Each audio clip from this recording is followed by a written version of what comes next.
Welcome back to Handy Andy. I wanted to start a new little segmented series. I'm calling it How Do You Do the Do-It-Yourself Project?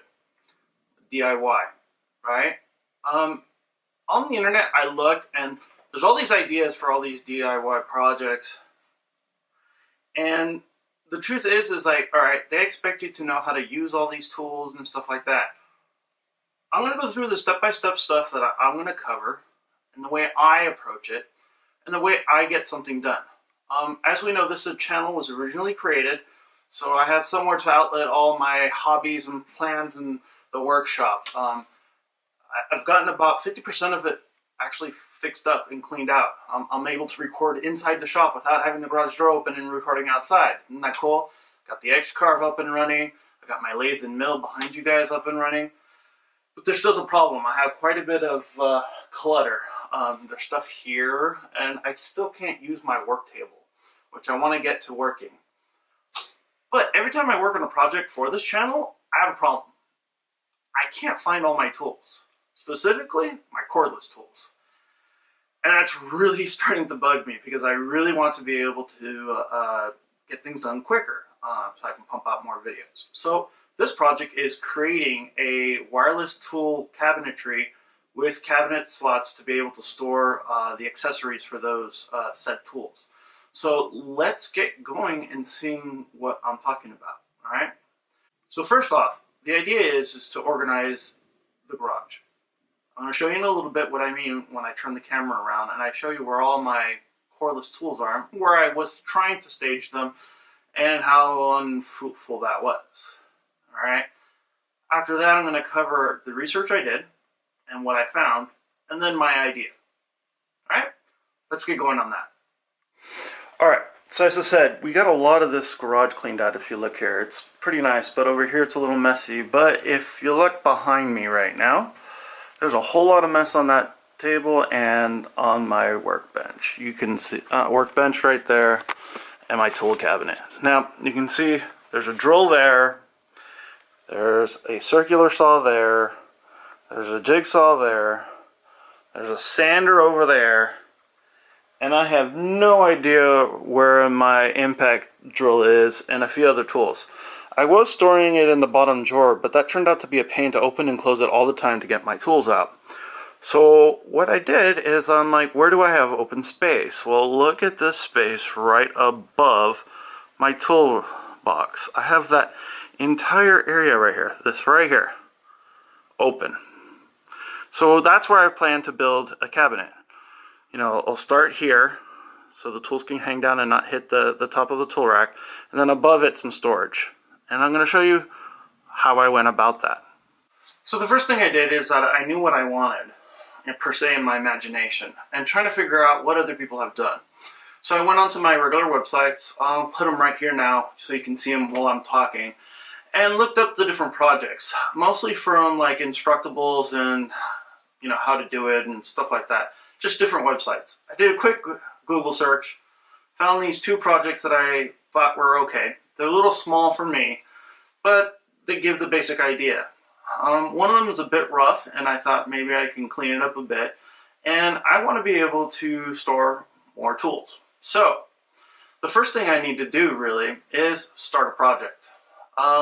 To start that project, I have some project paper that I use. Let me go get that and show it to you guys. So next to my bed, on my nightstand, I have this clipboard. This clipboard has a bunch of papers on it, as you see. Some of it is just blank paper with a bunch of sketches on it. You can see here. It has diagrams that I have of ideas, logos for my channel and website, and even a DIY tuffeting guide that I'll feature here in this channel later on.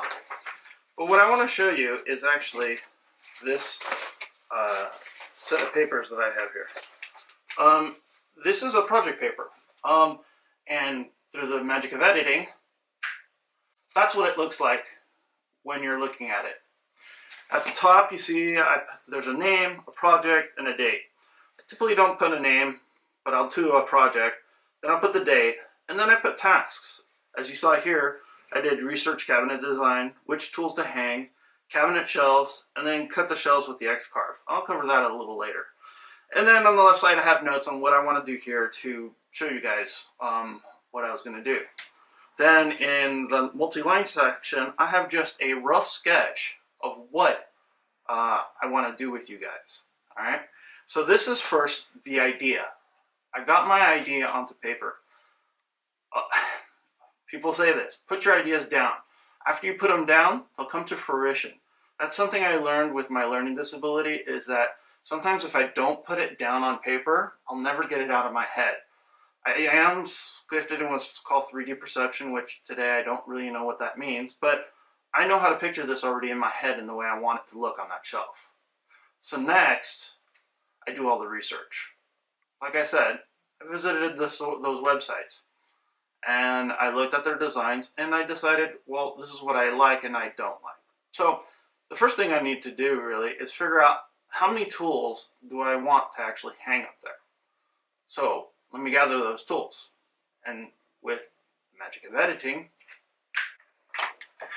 and like that, I have all the tools. Now get this. I still can't find that ratcheting drill.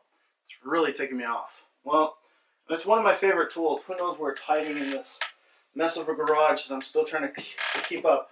But I'll find it later. So these are the array of tools plus the extra ratchet that I would like to hang in that space there. Now the question is can I? I don't know. It looks like a lot of area, but we'll have to see. So first off, we can see I have a lot of batteries. So I'm going to take off all the batteries, and I want to take a look at some stuff here and see what we can do here for this. Alright, that's all the batteries. So there's 4 batteries. There's probably a 5th one that I have in that one, and then a mini, little smaller one. By the way, these are Ryobi lithium 18 volt 1 plus. I love these batteries. Why? They last a really long time on a charge, and they have a nice battery meter. I don't know if you can see it in the screen there, but I love it. Like this one's at 2 bars, so I should put it to charge later. So I call this an accessory. So we're going to put these aside for right now. All right. So I have one drill. I have another drill that's supposed to be here.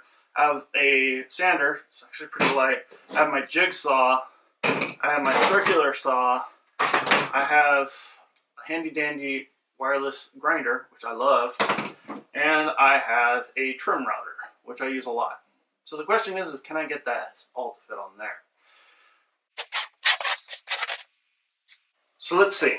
The way that I saw most people doing these cabinets is that they were taking their drill, bringing it to this profile, and then cutting this profile, basically this here, out of the wood and then slipping it in. So the depth would have to be as deep as the chuck is of the drill from here. But there's other things I need to take into account. So I'll have 2 of these, so we're going to say from there. Now we look at this. Do I really want to keep this in a sliding fit, or do I want to keep it on the shelf? I don't know, so I'm going to put it aside. This here would be actually kind of nice. If you look at it here, I don't have anywhere really to hang it in the profile, right? But if I turn it upside down, I have a nice little area right underneath the plate here, or I could slide this in. It would be upside down, the blade facing the back so no one gets hurt, and I can see which blade's in it, all right? So we're going to say this goes here, right? Next to that, what I would like to do is hang my table saw upside down. Or maybe not. I'm looking at it now, and it may fit really nicely here through this profile. See this profile between my eyes right here? So right here is a nice little profile, and it doesn't take up as much space as it would here, right? So we're going like this right now. See how that's going, guys? Right? So I'm going to place that there. Next I have my grinder. Yeah, it has a big handle sticking out the side, but I can mount it in other directions and keep it as an accessory. The other option is I could just mount it with the handle facing me this way. You guys see where I'm going? All I have to do is make a cutout that goes here. Alright. After that, I have my trim router. And the trim router has a nice little opening right there that we can use, or even here. I'm thinking of using this one so it rests on the middle and it would go here. With all those tools, I think we have more than enough space up there for this. All right. So what am I going to do next? Very simply, I'm going to start the design process. I'm going to have that as a whole separate video. So you know that I'm not speaking out my backside. I actually have a degree in design, mechanical design, drafting. So I'm going to actually be using some software to do this. I won't be able to train you in these videos how to use the software, but I'll make sure I link in the description of those videos the tutorials I use to learn the tool. All right. Actually, I got ahead of myself there, and let me finish this. So these are the tools, right? All right. But with the tools, there's accessories. That's the top part of the design of the cabinet. So let's go there real fast. I'm back. Here are all the accessories I have that I work with those tools. Minus the drill bits and other tips I have, and mortises and all that. I have that all stored in my workbench. Maybe the mortise tips and stuff like that, I may have an area for it. But what I want to show you is that I want somewhere where I can put my batteries and not have them hooked up to the tool. Also, I want to be able to have easy access to the charger so I can charge these batteries as need be. The other thing is that I have large boxes like this. You've seen me use this before. This is my hole saw kit. In my hole saw kit, we got a bunch of stuff in here that we use to cut holes with. I use that with the drill. Then after that, I got all of these parts that I use on my grinder. Okay, grinding wheels, cut-off wheels, sanding wheels, or even cement cut-off or you know, for bricks and whatnot. So, and lastly, here on this side of the table, I have all my Kreg tools. If you don't know what Kreg tools are, go to Kreg.com. They have an awesome pocket toolkit. This is the pocket toolkit that I use. I got it at Home Depot or my other local hardware store. It's about $100. It's worth every penny. It has a guide. I use it in a lot of these videos to make the cabinetry. In fact, the cabinet we're going to make, we'll be using this.